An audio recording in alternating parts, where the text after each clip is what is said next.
The mother of Sandio, who rejects the union of the two. While that side of the story reflects the conflict, ito naman sa pamilya ni Christine, ako as a director, I always believe that while soaps and teleseries would be driven by conflict, malakas lagi sa paniniwala ko na I'd like to show the opposite side of which yung perfectness ng love, yung happiness ng isang buong pamilya. Na ironic in this case kasi sila din bilang mag-asawa, si Lito at si Nadia, kahit na second time around din ng union nila, sila yung nagre-reflect ng union ng family.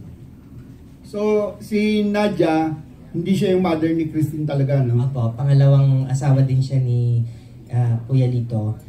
Anak niya si Marco sa ibang asawa.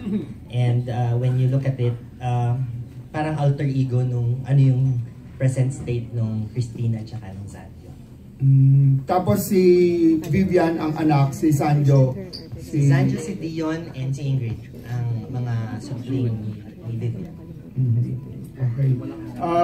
Thank you very much. I hope mag-hit para humaba ang airing ng inyong show. Salamat po. Thank you, Kuya Mario.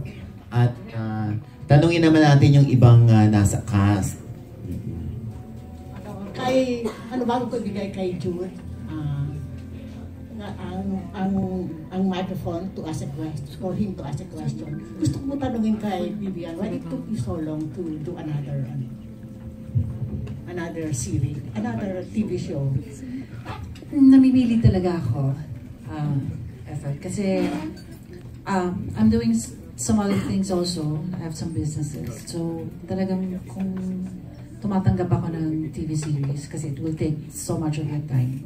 So sakripisyo yun sa schedules. And talagang piling-pili lang yung mga ginagawa ko. Yan. Thank you, Vivian. Bakit ito ang pinagbigyan mo, Miss V? Because of the story. Yun ang una sa akin eh. I mean, priority ko is really the story. The production that I'm working with. Pangalawa ko na sa RSD. They're like family. And I wanted to work with Direct FM. I've heard so much, good things about his way of directing. I want to experience that, of course. Si Direk Raymond naman, nakasama ko na yan sa Maria Mercedes. So, kami naman ni Direk Raymond, we're close friends. And, of course, the main casting. With Sanjo, I really wanted to work with him. Nasubaybayan ko ng konti yung kanyang career, from PBB, and then, he became a good actor. With Christine, I like her character a lot, and of course, Steve Bell, one of our most beautiful lady in the industry right now. So, put it all together with Gina Tagasa. So, those are the things that I considered. Okay. Ay, bago ko ipagagay kay Jude,